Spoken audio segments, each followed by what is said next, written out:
My name is Diaja. I'm a senior, and I'm sorry, I don't know what else to say. Yeah, I'm a senior. My name is Diaja Mitchell, and I run track. You run track. Okay. What Yes, do you run? You say you run track, right? yes, What event do you run? 100s and 200s. I'm a sprinter. Just introduce yourself. So does I'm everyone want I'm to? I'm I'm Malloy Ben Wilson. I'm the owner and the publisher. I'm the one that put this together. Hi, we have Christian right here. Hello, how are you doing? Blessed. Good, good. Good to see you. Good to see you too, sir. So, we, as you can see, we have other people in the background and stuff like that. We can't do all the names because it's a lot of people. So we're just gonna go ahead and jump right into the questions. And so, anyone want to start off and ask for anything first? I have the historian. I have a historian with me. His name is Larry Hassan. He's to my left, and he'll be answering. We're all gonna answer the questions. Okay. Okay. Okay. So, how did the Black Chronicle came to be? Well, the Black Chronicle was founded by a great late Henry Hampton, who had eyes on the prize, and he was trying to do a project with the Black Chronicle, just with the newspaper clippings. There's over 400 news articles that are authentic, and he tried to put a newspaper out and it didn't work. And I found a copy of one of the issues called 1857, and I picked it up. It took me 5 years to get him to give me the information. I decided with the articles, the 400 articles, that we should do a book, and that's how I came into play. Yeah, Okay.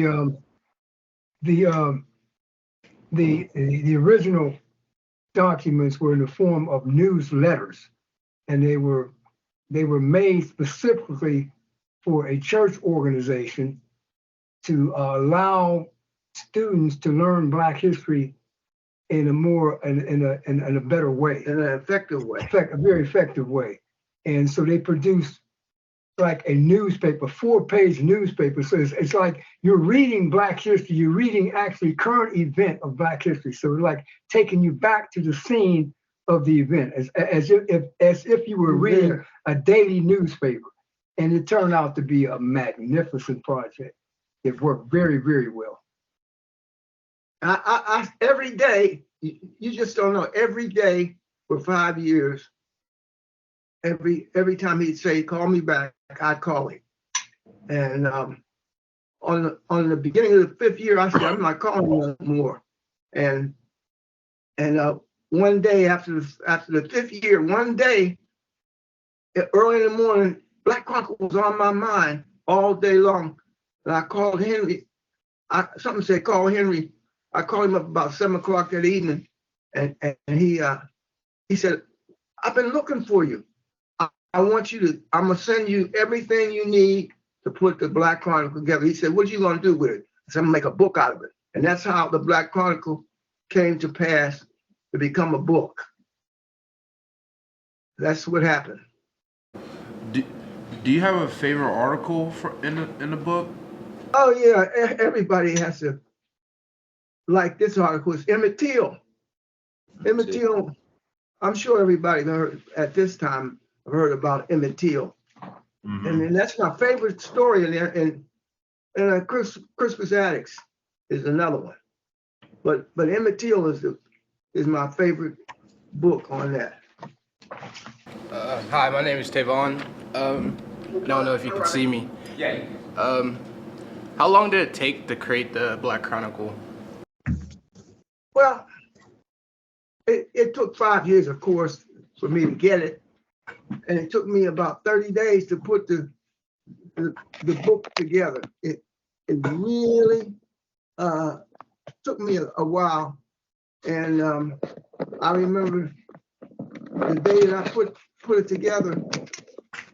I came out of the printer and I was kissing, I was crying because it took me such a long time, And I finally put it together. And when I came out, my wife called me up and said, I got good news.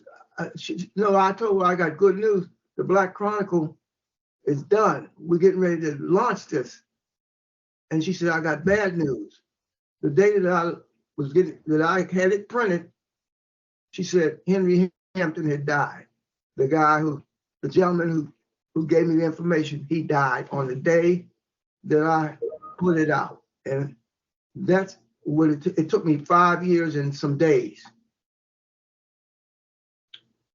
It's also important, hi, I'm Mrs. Wilson. It's also important to mention that Mr. Henry Hampton also was the owner of Eyes on the Prize. I don't know if any of you are familiar with the documentary Eyes on the Prize.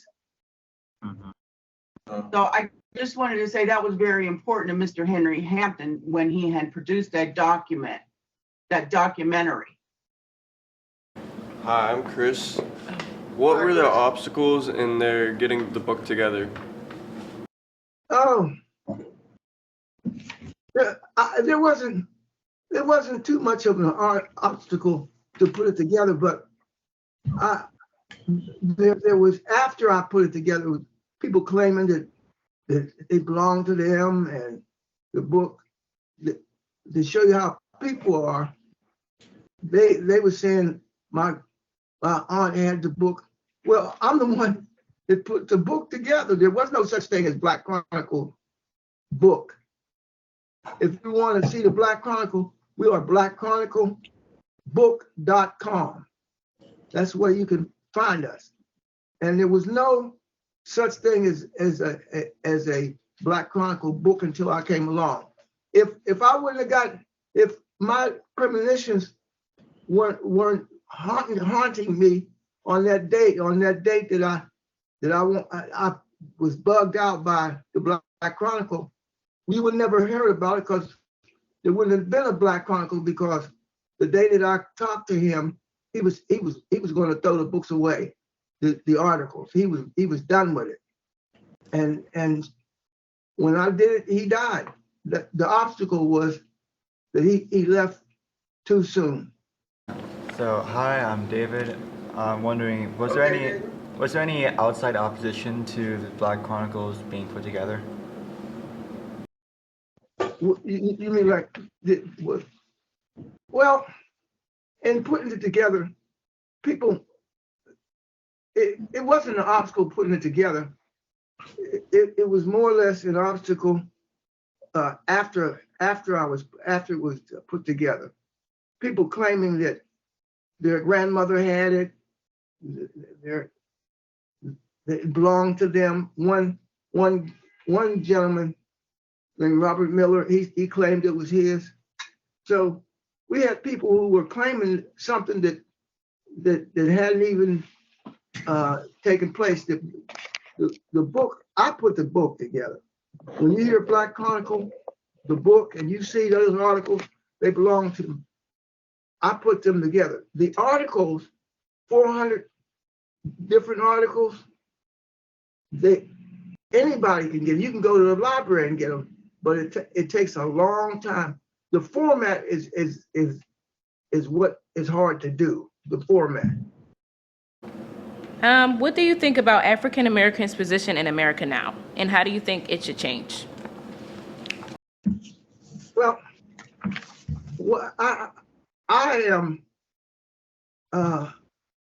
I'm kind of discouraged because of different things that are happening to Black folks, and the way that we're dying in our own communities, the way crime is up real high.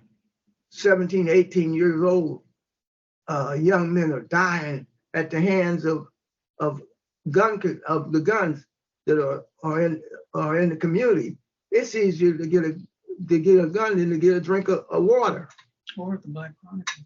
And if you read this Black Chronicle, it's the answer to all the Black answers that you need to know, because our forefathers did a whale of a job to get us where we are today. But look like we're decreasing. Every night, every day, you hear about somebody getting shot in the Black community, young men dying, and it has to stop. We're dying. 13 people got shot. 11 of them got killed in Buffalo. 10 of them, and it's just horrendous of what we're going through. I think we're going backwards, and we had the stimulus program. It came through. Why can't they get us reparations? We need reparations to help Black folks. That's my thing. What do you think, Larry? Well, I mean, that's the only way. That's the only way really to close the gap is reparation. When you look at the net worth of the average white household is $100,000. Average net worth of Black household, average net worth. That's not all black households, but the average net worth is like $10,000. 10,000.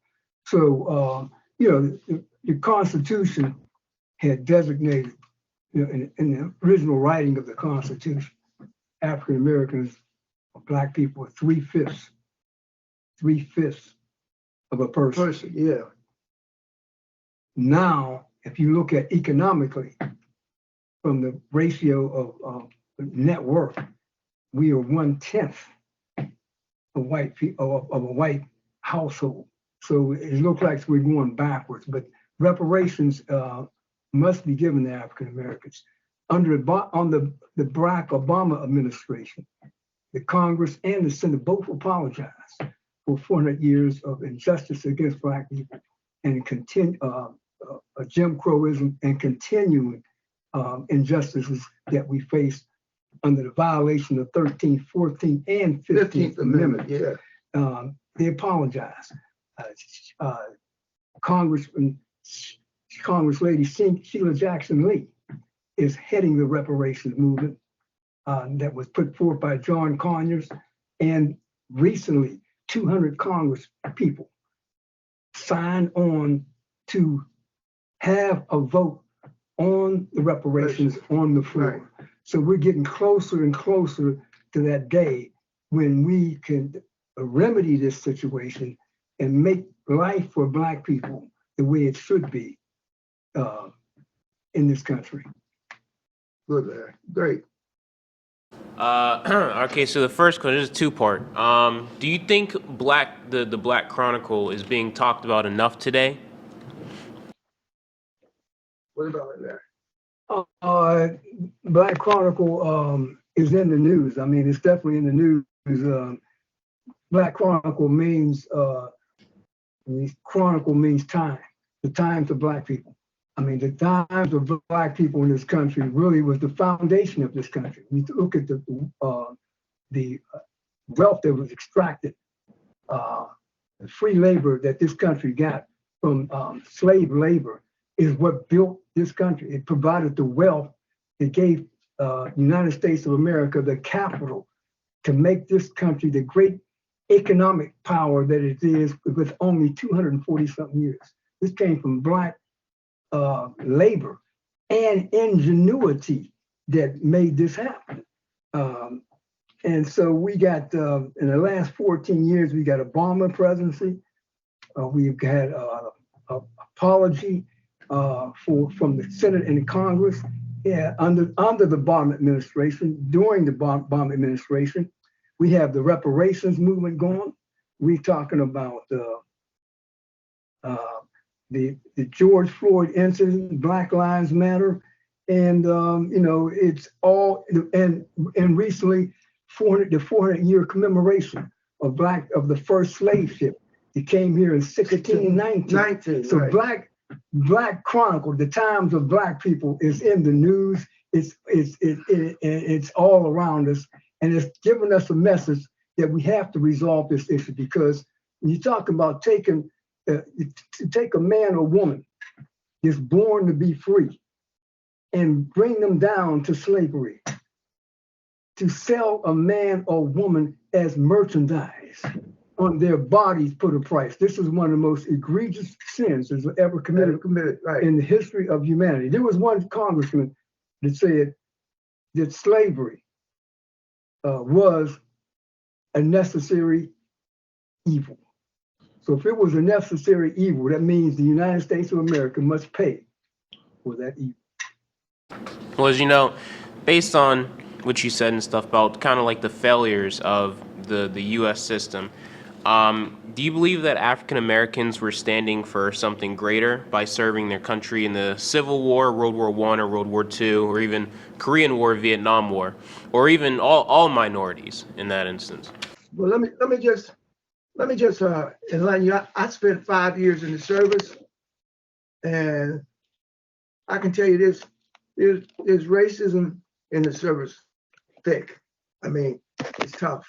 But you got to remember one thing: if you go back through the Revolutionary War, was it Christmas Attic, the first one that died in the American Revolution? So, and there was a time during the revolution that they didn't let Black folks even die for their country. We wasn't allowed to be on the front lines. All we did was service an officer of non-color. And when we did go to fight, we were the ones that took over. So what I'm seeing here is it's very difficult for us, and I look at the, he was saying about the service. Go ahead, Larry. Well, I mean, I think African Americans, really believe in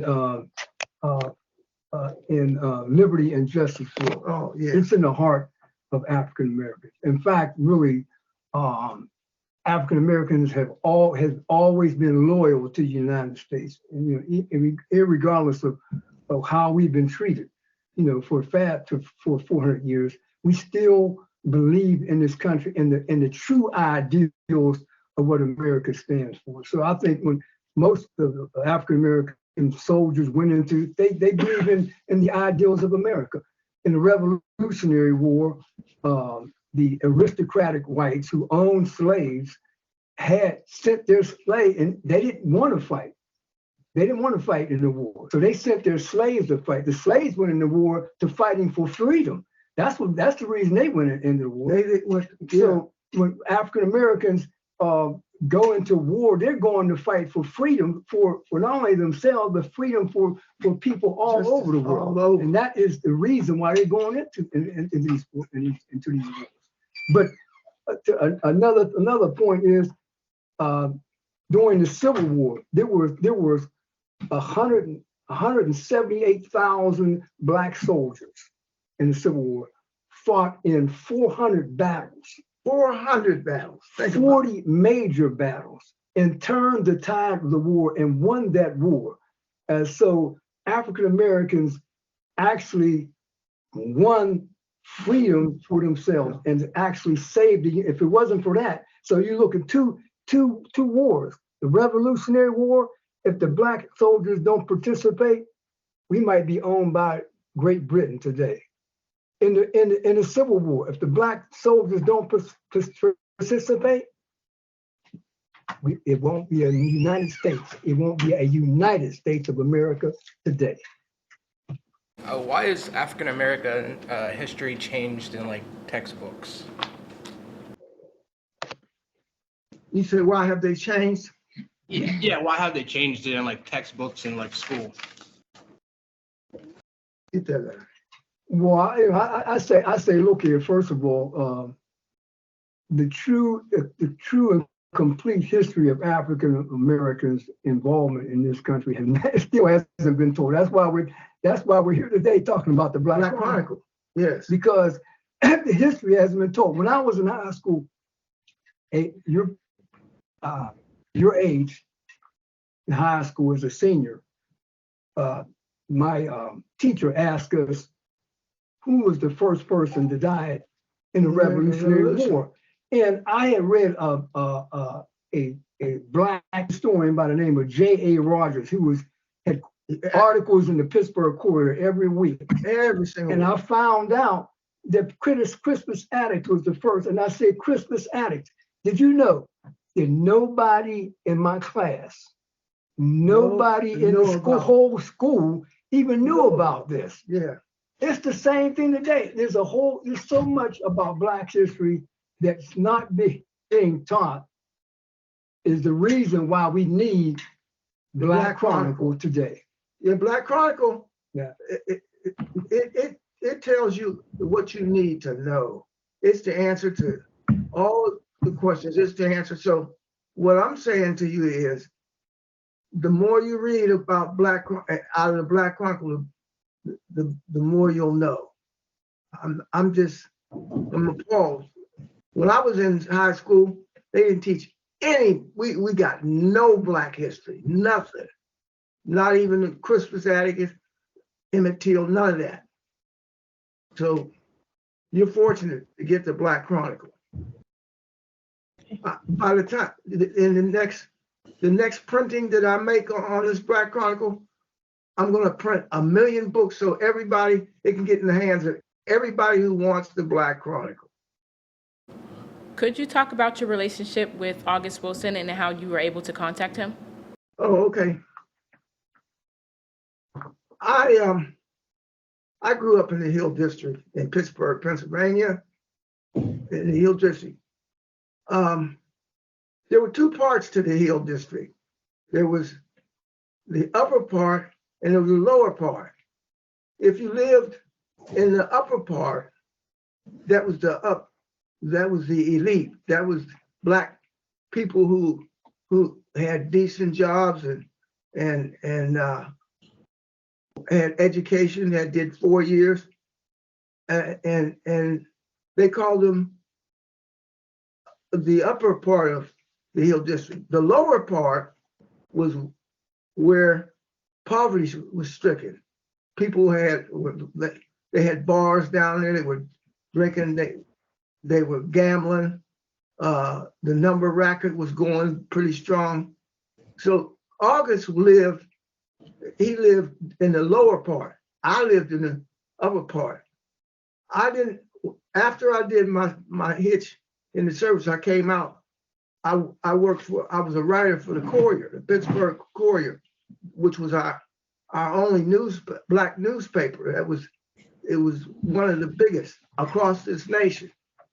And I used to go to a bar in almost on the lower part of the hill, was called Taylor's Bar, and that's where I used to see August Wilson, and he was sitting at one of the tables, and he was drinking orange juice every time he'd come in. He'd order a glass of orange juice, go over, and he wore fatigues and had a notebook in the back pocket, and I got to know him. I used to sit in the seat when he's writing, and he'd come in the bar. He wouldn't say much. He was real quiet. He was a real quiet individual, and he'd write stuff and he'd fold it up. He wouldn't let you know what he was writing. I say, August, what are you writing? He say, oh, just doing some notes. I got to know him real well. Matter of fact, before he died, he got a copy of the Black Chronicle. He was ecstatic over it, and I got pictures of him. I don't know if the pictures are down in my game room. He was holding the Black Chronicle, and I took a picture with him. That was the last time. I think he died about 6 months later. But August was a very good writer. So I met him. Later on in life, and he was excellent. He was an excellent writer. So, talking about his writing and stuff like that, I assume that you're familiar with the Fences play and movie. Yeah, and the movie Black Bottom. Yep. What's his name? Paul Rainey. Ma Rainey's Black Bottom. A Yep. lot of his writings were from. He did it over the years. It was years of writing, and nobody. It was like mysterious because nobody knew that he was writing like that. And when he came out, it's deep how people, can hide. Nobody knew he was a profound writer, because he used to go in the bar, sit there, write, get up, go away, boom. Do you remember August when you were growing? Oh yeah, I definitely remember August Wilson. What are you doing? As a young man, I came up through the Nation of Islam, the same organization that Malcolm X was a part of, Muhammad Ali, Minister Louis Farrakhan, and August Wilson used to attend mosque meetings almost every week for a time period. He didn't join the Nation of Islam, but he was a person that was seeking information about the black struggle. In 1960, that was around 19.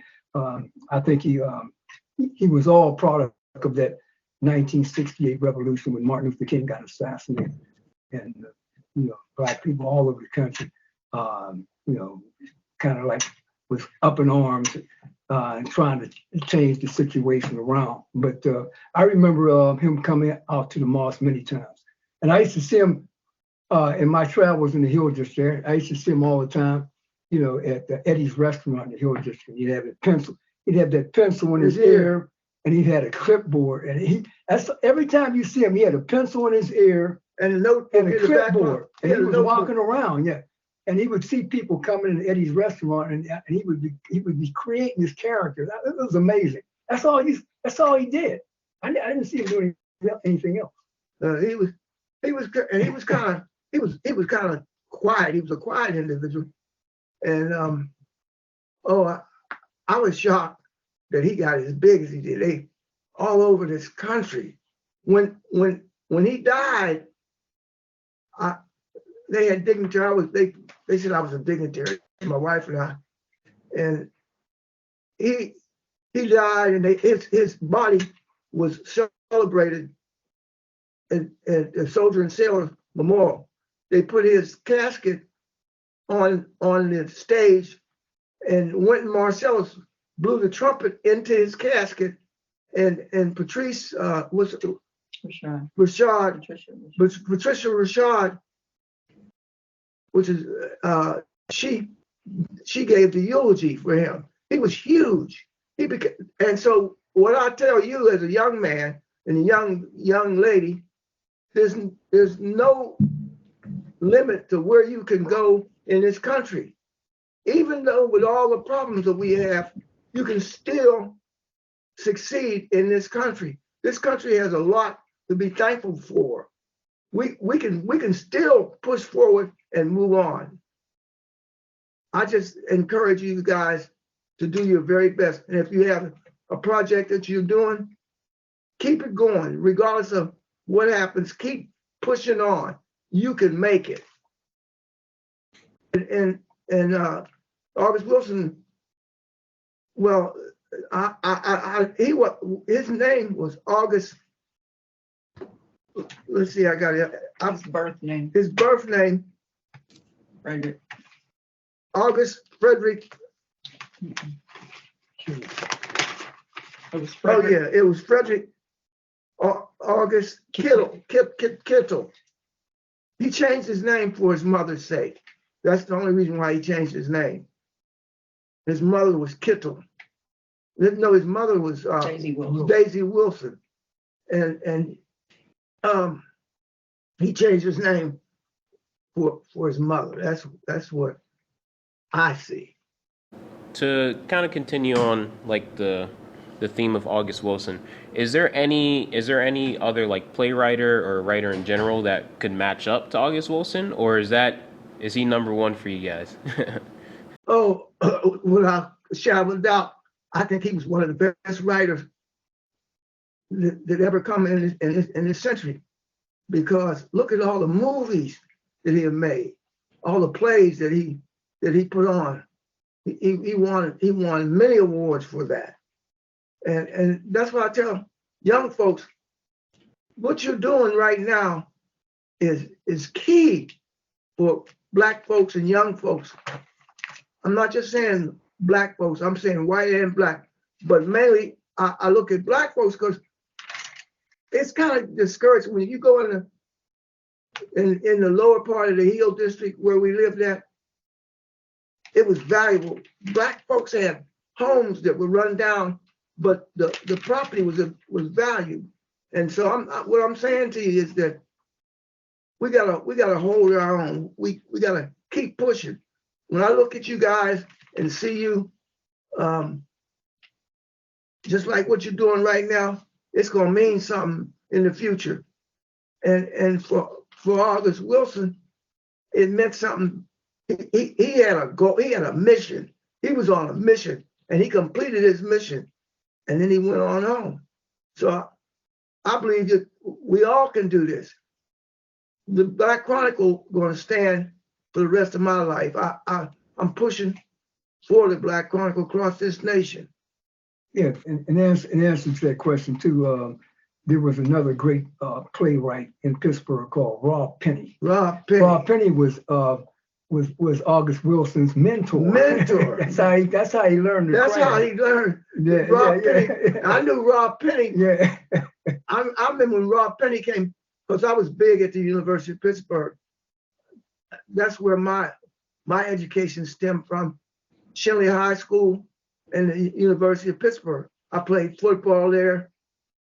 I did some things. I was the head of, I started the radio station, the Black side. I call it the Blacks. It was a radio station called WPGH. Well, I changed it. We marched on the university, and I changed it. They made me the general manager, and I changed it from WPGH to the Black side so that we would be recognized. And Rob Penny was a writer. He wrote, and that's how August Wilson became famous. He was looking at other folks, and they were pushing him. And Rob Penny was a name that you should look up and check out too, because he was big like August Wilson. Right. There was the Black Horizons Theater and Country Repertory Country Theater. Repertoire. Country Repertory What was her Theater. name? What was her name that started the Country Repertoire? I can't think. I know what you're talking about. I can't think of. I forget the lady's name, but she was huge. She was huge.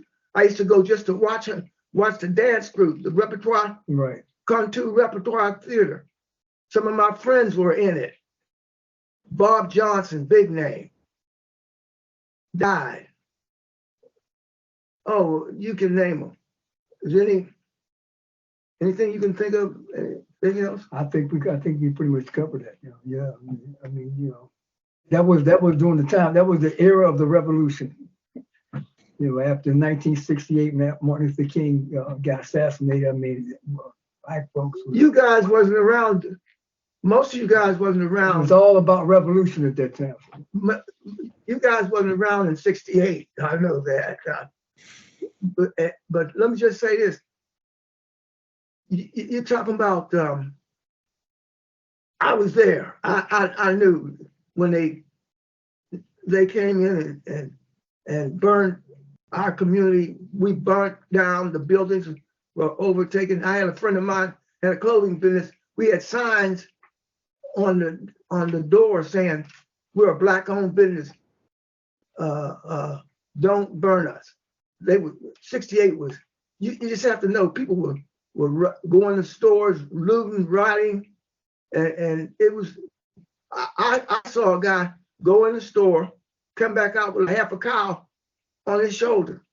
Yeah, that was the background that August Wilson came from. He come from that background. He came from that It's background. From 1968. And That's what inspired him. that's what inspired him. His the 68, we all looked through that, but he had the ability to put it to pen and pen, paper and pen. Like 1968, you know, there's a lot of tension, especially with civil rights, Martin Luther King being assassinated, and even the Vietnam War still happening. Did you see any similarities between 1968 and even the 2020 Black Lives Matter protests? Without no question about it, I think boy, if you could only, God gave me life to live, to see through this whole thing, and I'm saying to you, you just have to see, man, standing on the street corner when thousands of people marching, overtaken with businesses burning and people running in stores,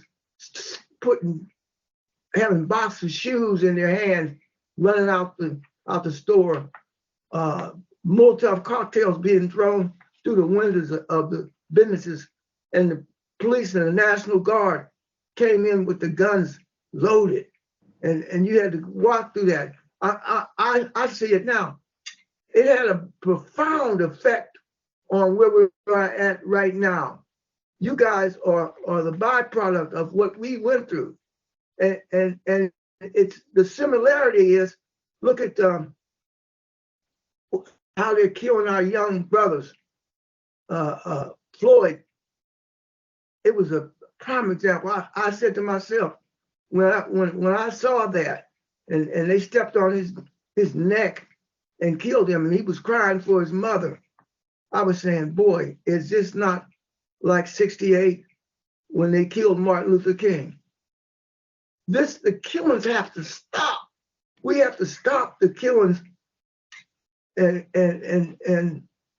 stop and the hate crimes going on like that. It's a similarity. Oh yeah. It's getting worse and worse and worse. And in order to do this, you guys have to stop. You guys have to change it. You guys have to take this baton, August Wilson type of thing, and look at him as an inspiration. Look at me. I'm not August Wilson, but I did a lot of things to help people, and I'm still going to do as much as I can as long as I have breath in my body. And I'm saying to you guys, you can do the same thing. It's not over yet. It's not over. Hi, I'm John. Since the publication of the Black Chronicle, how much progress do you think we've made today? We'll say that again now. I said, since the publication of the Black Chronicle, how much progress do you think that we have made today? How much progress do you think Since the Black Chronicle, how much progress do you think it has made? Well, we have made. Let me just tell you the progress. I've been all over the country with the Black Chronicle. It's been in Atlanta. It's been in Detroit, Minneapolis, Minnesota. We've been in New York. Oh, it's all over the country. England, Africa. Dr. Johnson took a case of Black Chronicle to Africa, and because they took it to an English-speaking country, they put it in the airport. It didn't get out the airport. It was gone. People all over the United States read the Black Chronicle, and I'm pushing, like I told you, I'm pushing to put out 1 million books the next printing, and so this has a valuable effect on Black lives, almost like Black Lives Matter. I'm pushing for Black lives, and what did you talk about? CRT? You called it critical real truth. Instead of critical CRT, Critical real truth. we came up with Black Chronicle as critical real truth, and that's what we are. The Black Chronicle's real truth. when you open up this, you're not just getting once upon a time type of thing. This is 400 articles that are real, that I didn't write them. Somebody had to get permission to write these stories. And I just hope that you guys can get as much out of it as I had put it together. With the Black Chronicle, do you think that it can also be applied to other minorities, such as like Hispanics or even Asians, Indians, all those? Oh man, I'm glad you said that. We're going to be all over the world, and we hope that all ethnicities read the Black Chronicle, because you'd be surprised how many people across the country speak English, making their second language. And so we want the Black Chronicle to go across the waters. We want them in Africa. They're talking about Black Chronicle.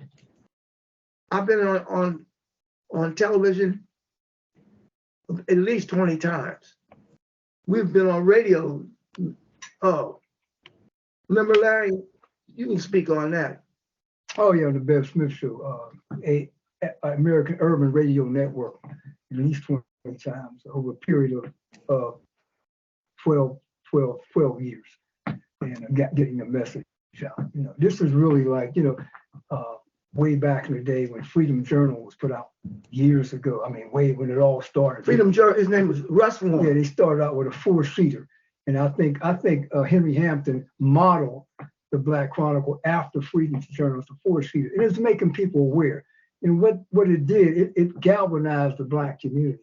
It made us work together, realizing that, you know, we have to help ourselves first. We have to be united and help and work together, help ourselves first. And then what happened was, by us working together, it also spurred the abolitionist movement. So white people, the white community joined in with the Black community. And that is what overturned the system in terms of it brought about a revolution. It brought about actually brought on a civil war, because with the abolitionists, you know, fighting for freedom of Black people, and the Southern Confederacy fighting to maintain slavery, they brought on a civil war. And it was the Black folks, the Black soldiers, that in the end was able to be the deciding factor in winning that war. So, I mean, I don't want to see a major civil war here today, but we must eliminate slavery in all its form, racism in all its form, so that all people in this country can benefit from the goods that the United States of America has to offer. I don't want to see another Vietnam. That's the era that I was in, Vietnam, and it was horrendous. I would say we lost that war. And if you go back, Chris Moore, who's a good friend of mine, who was on Channel 13, he was a commentator. He was over there, and he was saying he went back, and it looks like New York City now.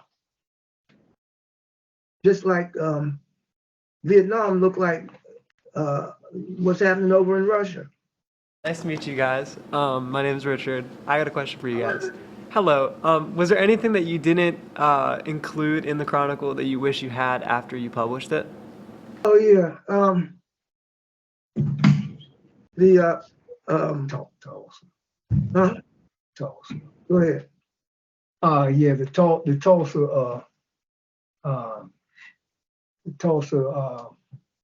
Oklahoma, burning wasn't included in the Black Chronicle. Neither was the Tuskegee Airmen. Yeah.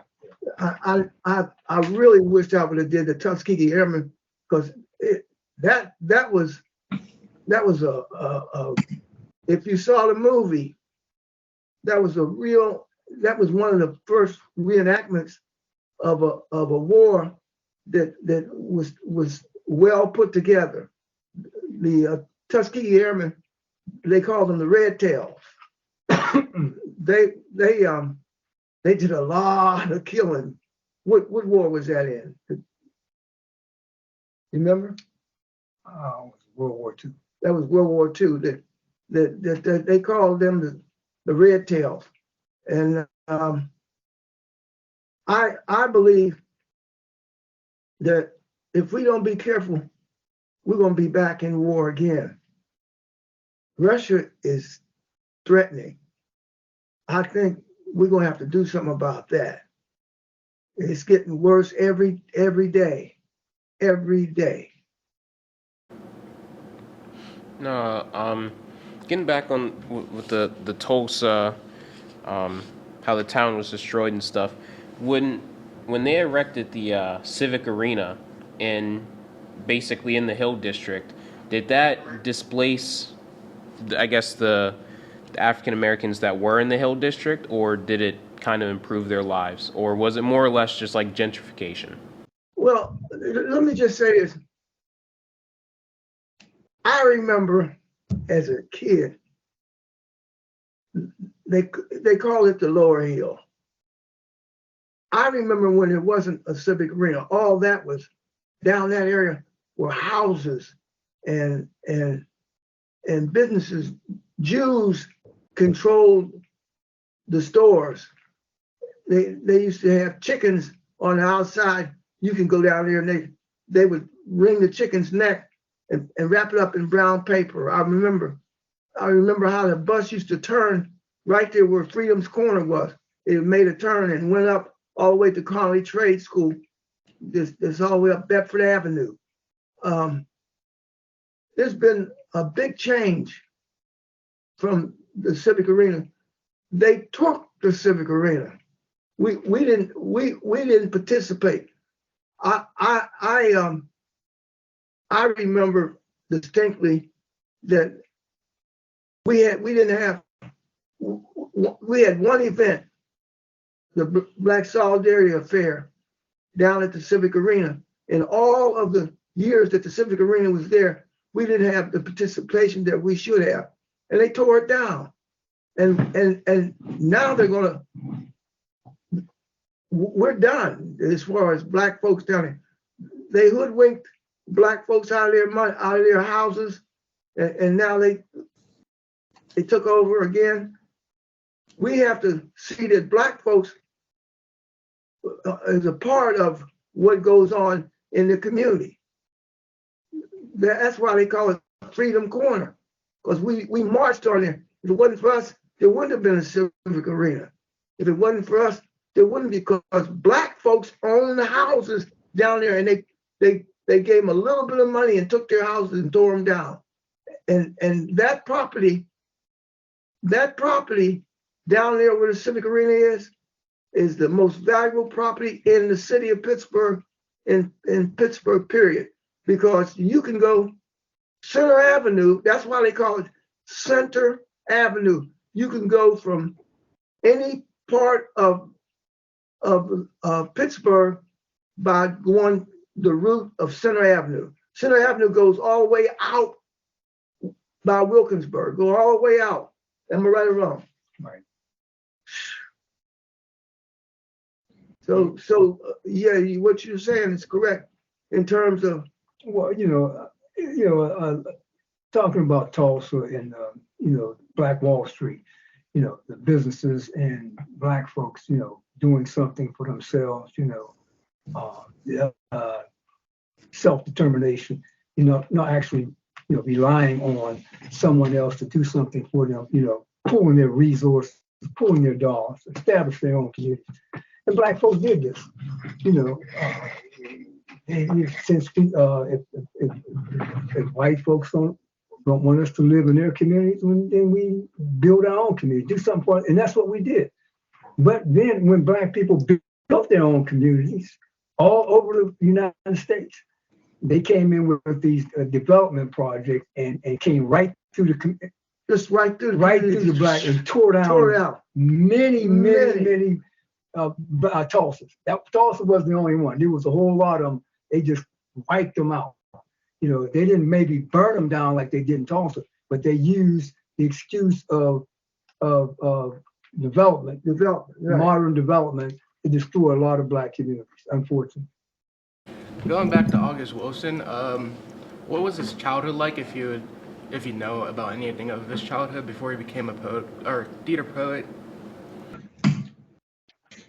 I don't know too much about his childhood because that's the key. Look, the key is this. I remember him when he was younger, but not when he was a teenager. What he did, he inspired me, and he inspired many people. The point that I can make, and we can leave with you guys, is you can be enough. There's many August Wilsons in your day, in your time. August Wilson is one of many people. You just have to keep on pushing. What August Wilson did when he was young, he had this premonition of being something big, and he kept on. He kept on. And that's what you can do. We look to you, just like you guys are leaders. I see what you're doing right now is this is great. It's like yourself, you look at yourself, you can make it. All you have to do is keep on pushing. And that's what August Wilson did when he was young. He had this in his mind. You have to if you think about it now, you got to keep on pushing. I keep emphasizing, keep pushing. Persevering. If you have an idea, go with it. Don't let nobody stop you. And you can make it. One question that I did have was that in terms of like, especially through the civil rights and other struggles that African Americans had, was the impact of white individuals that supported civil rights, was it strong in your sense, or like did you ever experience it, and what did it feel like to have someone who is white support the cause? Well, let me just say this. I hear people talking about white folks this, white folks that. You don't know what we went through was tough. I remember when I was in the service, and I rode the bus from Pittsburgh to South Carolina, and I met a British officer, and he told me that he wanted to buy me dinner while we had a layover. And when I was in the restaurant, the air conditioning was blowing all nice, and I ordered, and he ordered. It dawned on me that he had ate all his meal. He was on his dessert, and I still didn't get my food. And I looked at him and I said, "Where's my food?" The lady said, "Oh, I'm sorry. We don't serve colored folks." That's what they called it back then. Colored folks. You have to go around the back. When I went around the back, it was a great big fan. You could smell the grease, and it was tough. It was tough during them times. As far as what white folks is concerned, there are some great white folks in the world. Everybody's not against black folks. You got white folks marching just like black folks. There's a lot of white folks that don't want racism to be prevalent in their community. So you can't go around saying all white folks are bad. That's a misnomer. Some of black folks have white folks as relatives. So you can't look at it from that perspective. We got to change the whole dichotomy of what's going on. I believe that if you're busy raising black folks, you won't have hate in your heart for white folks. Understand that's what CRT is about. They don't want to tell the story about black folks because they don't want to feel guilty. Well, all I'm saying is the Black Chronicle is going to push on. Yeah, I definitely believe that the abolitionist movement never really died out. I mean, I think it's still in the hearts and minds of white folks who want true freedom, justice, and equality for all. I think it's still there. You've seen that in the George Floyd, the George Floyd situation. Situation, yeah. I mean, I was at a march downtown, and I saw more white folks at the Rally, Black Lives Rally than I saw black people. folks, yeah. And I think worldwide there was like 27 million people that marched, and the majority of them were white people. So, 27. 27 million, yeah. So what you have to realize is that white folks are sympathetic as well as black folks to what's going on. You can't just blame your finger on white folks, even though we know what happened during racism. We can't look at the white race and not look at ourselves. We got to stop and look at ourselves. That's what I'm thinking. As your time as a photographer for the Pittsburgh Courier, did anything influence your work that you took from your time as a photographer to put into the Black Chronicle? Well, the Pittsburgh Courier across the country, and it was the greatest. It was one of the greatest experiences that I had. I owe it to the Pittsburgh Courier for my success. All of the success that I've had, I owe it to the Pittsburgh Courier because they gave me a break. When I wanted to write, I went in and talked to my boss, Jim Lewis, and I said, look, I want to write. And they made me this. I came in as the sports editor. I was able to meet great people and write about it. And like Willie Stargell and that whole 70s era, I was able to write about that. I had my own booth over at the Three Rivers. I had my own, they gave me our own booth, and I got a chance to meet all people that you would, Satchel Paige. My photographer was a gentleman that I always pay respect. He's gone now. His name was Teeny Harris, who printed over 1 million black photos. He was one of the greatest photographers in the history of photography. And I had a chance to travel with him. I learned a lot from my ancestors that I was able to travel with. And that's why I want to pass it on. I ended up buying a sports newspaper, and it was very successful. I sold it to get to I invented another thing called a video sports magazine. Wasn't quite successful with it, but I was able to get the Black Chronicle, and this pushed me more than you ever even imagine. Do you believe that African Americans and other minority groups are being used as tools? As tools? Yes. Well, I don't. It's too easy to put the blame in saying that. I don't think so, because there are black folks that are very, very successful. Like Colin Powell, who just died. He was great. I can go on and name people across this country that are making a difference, that are black. We got black folks, black women in Congress, black women doctors and lawyers, tons of black lawyers.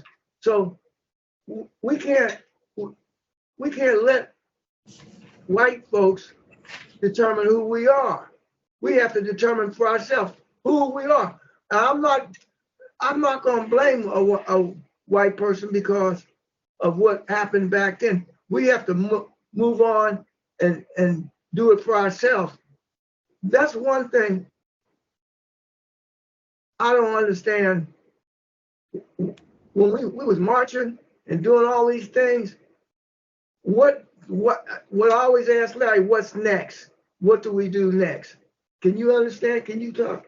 Well, I mean, you know, I think the question should be whether we are allowing ourselves to be used as tools. I mean, tools and fools. Okay, allowing ourselves to be used as tools and fools. And I'm speaking specifically about young African Americans getting involved with illegal drugs in their communities. It's not helping us at all. Yeah, that's And getting involved with this music that's putting out bad lyrics. This programming our youth to it's not helping. It's not projecting a bright future. It's all it's projecting is degradation and immorality in the Black community. Young people should never allow themselves to be used as tools and be a fool to the greed of someone else. So,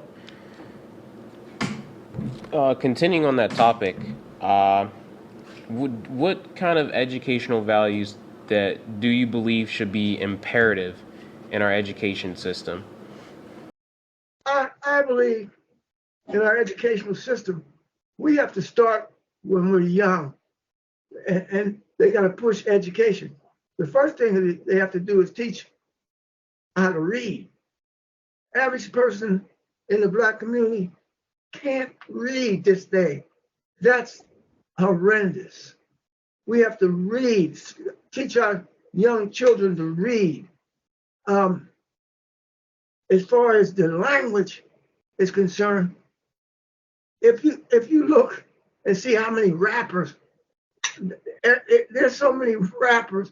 I look at it and I say, man, and look, there are some very successful rappers, but the language that they're using and twerping and doing all kind of things like that's going to take us away from where we need to be. What I look at is what's the rapper in Pittsburgh? Wiz Khalifa. Wiz Khalifa. They're doing things. I mean, he's making tons and tons of money, and he's rapping. I believe that you can rap, and you don't have to use the kind of language that they use. I believe that you could dance, and you don't have to be twerping. There's a lot of white folks laughing at Black folks. I don't see a whole lot of white women twerping. I just don't understand that. So, to even continue on that, there is one. From my experience, I recently went to a college visit down at Morehouse College, and I met with the president, and he said one thing that I think struck out to me. I like to say that to you, that when you look at more or less like an Asian, you think, oh, that guy's global, or you look at a European, oh, that guy's global. When you look at a Black person, you kind of just see a more domestic figure. So my question is, do you believe that Black people should search out to be as global as possible, to reach out around the world, to learn different languages, to experience different cultures? I believe that's a great question. I think that we have to reach out and go global. I've been out of the country, in the country, and I'm saying that the one thing that we need to do is be multi-language. We need to speak more than one language, We need to speak more than one language and be able to travel to other countries, because the fact is that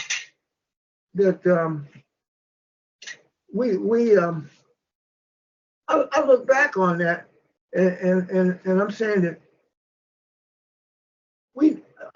I just can't put into words how much it means to be global.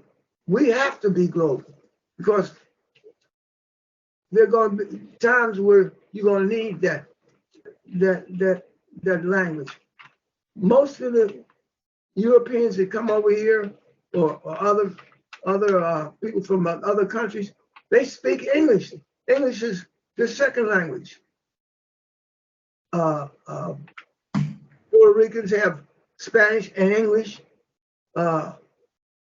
Koreans have Korea, and I don't know what kind of language they speak, but they speak English. We need to speak more than one language and be global. Yeah, I agree with that. Definitely, we definitely need to learn more languages. But I think our influence though, Black people's influence in our art, in our music, in the way we express ourselves, it seems like you don't have to travel anywhere and it's picked up all over the world. I mean, when you look at the rap, everybody's doing rapping now. But there's a rap artist in every country. There's a rap artist, and that started in the Black America. And you look at Motown, it influenced the whole world. Yeah. Black America's invention, ingenuity. I'm gonna give you three. I'm gonna give you three inventions that Black people that actually affected the whole world. Number one was George Washington Carver. 500 products from the peanut. And he doubled the production of food production in terms of agriculture worldwide. I'm talking about Lewis Latimer. Let there be light. I mean, before Lewis Latimer, when 7 o'clock, 8 o'clock come, you had to go to bed. After Lewis Latimer, you could work at night, and then it doubled the production of industry because now you don't have to work during the day; you can work at night. So that like doubled the production of industry. What about the industry? What about the brothers that was in the Black Chronicle that invented the machine? Okay, right, and then the third one was Elijah McCoy. McCoy, yeah. All the machines at one time had to stop production and put oil in the machine. After Elijah McCoy, it was a self-lubricating machine that oiled all the machinery in the world and doubled the production of industry worldwide. That's just three.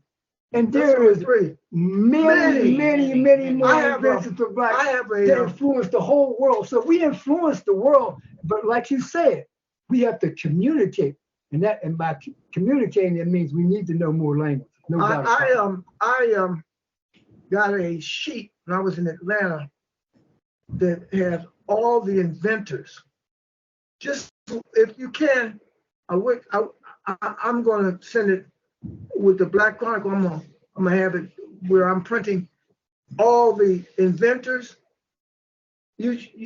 Man, if you only knew what we did for this country. That's why I can't understand how could somebody say that's my country. Black folks came in here, and we if you look at the inventions, you have to say, man, I'm glad I'm Black. I remember when I was young, man, they had bleaching cream and you put on your face, and I'm dark. You can see I'm dark. They put this bleaching cream on your skin to make you light, because they say if you're light and white, you were right. And you used to go in the mirror and be ashamed of the fact that you were dark, and we try to change our color. And the way your hair looked, Your hair was a certain way, and now people are looking. Women are shaving their hair and bald headed. I mean, and men are able to plait and braid their hair. And when I was going to school, if you had a little bit of hair on the back of your neck, they sent you home. You had to go get you a haircut before you come back to school. So I'm saying we've come a long ways from that period of time. I feel good in terms of people who did certain things to us. One of the topics that I'm really one of my favorite stories out of the 400 is Emmett Till. I'm sure you heard about Emmett Till, where he went down to Money, Mississippi to visit his Uncle Mo. And him and his brother went down there to visit his uncle. And he got a friend of his that was down there while he was there. They had a store, and he said he had a picture of him hugging a white girl, and his cousin said, "How do you do that?" I mean, his friend. So he told him, said, "Go in the store, and if you can do that, go in the store." He went in the store, and he was talking to the lady, and back then they had the reckless eyeball law, and they had what was the other law? The sidewalk law. Sidewalk law. It meant that if you seen a white woman, you had to get down off the sidewalk and go on the other side of the street. The eyeball law is you weren't allowed to look a white woman in the eyes. Well, he went in there and they said, he said, "Hey, baby," and he touched her. She came from behind the counter and he touched her. I was on a radio program. His mother had just left the radio station, and she said, Emmett Till did not do what they said because he had a stuttering problem. He stuttered, and that's what they heard. It wasn't, "Hi, baby." He didn't touch her. She didn't even come from behind the counter. And the deep thing about it is, she said, "I'm gonna take my baby home." She identified him, and she brought him.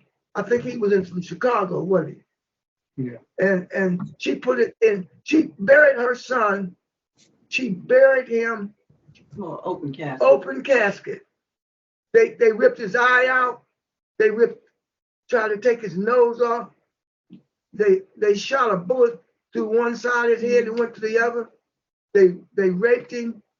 They sodomized him. They put an ice box on the back of his back so that they thought that was going to take his body to the bottom. And God knows best. It floated to the top. That's how they found him. And guess what? His mother died. And for every year, she tried to get his body exhumed. I think, who was that got it? Bill Clinton. She tried to even get him. He didn't do it. Obama had it exhumed, and they found him guilty from the grave. I said, with everything that happened this past weekend, do you think people can be born into racism or taught? Born into racism, or is it taught? Well, I think racism is, you're born in a society that has racism, but it's taught. And the reason why it's taught is because ancestors go back. White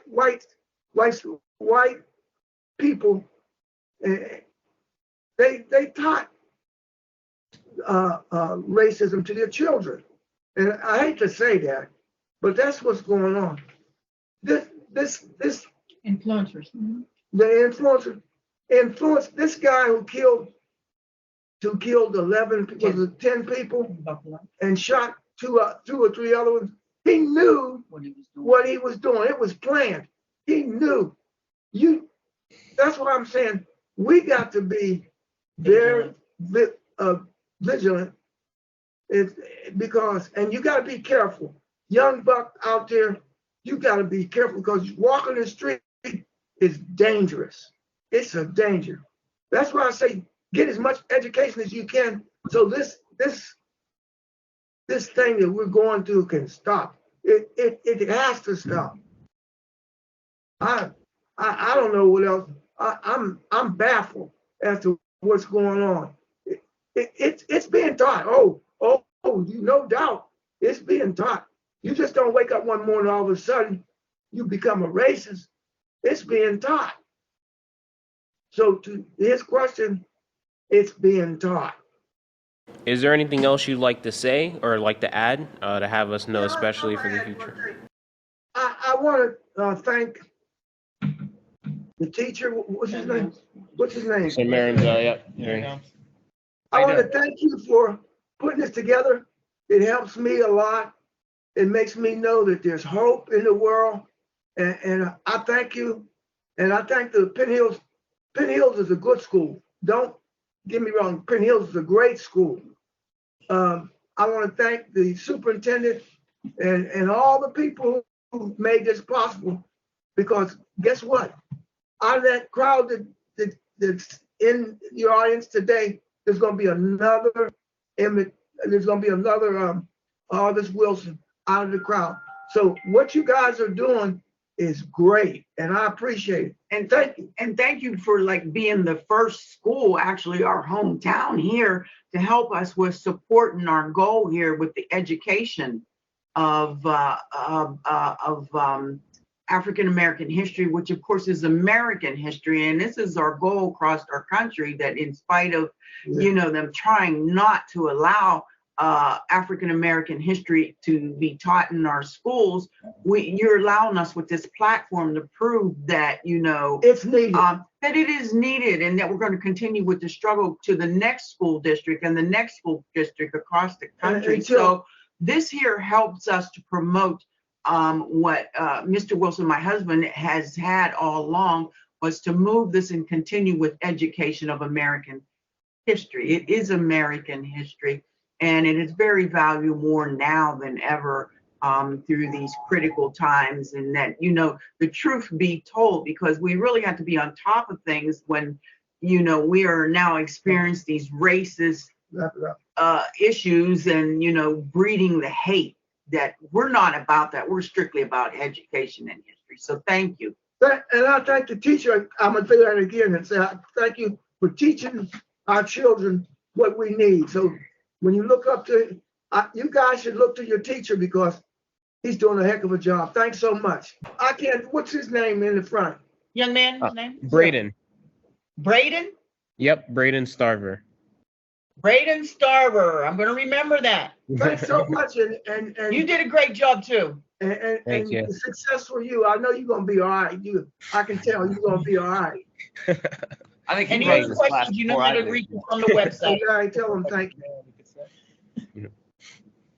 Just tell them like oh yeah, I want to. Yeah, definitely. It was a great interview. A great interview. I appreciate working with the youth and making the connection with our youth.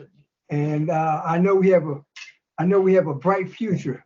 When I hear and the way you guys express yourself and your interests, I know that we don't have anything to worry about. I know we're gonna make it to the promised land.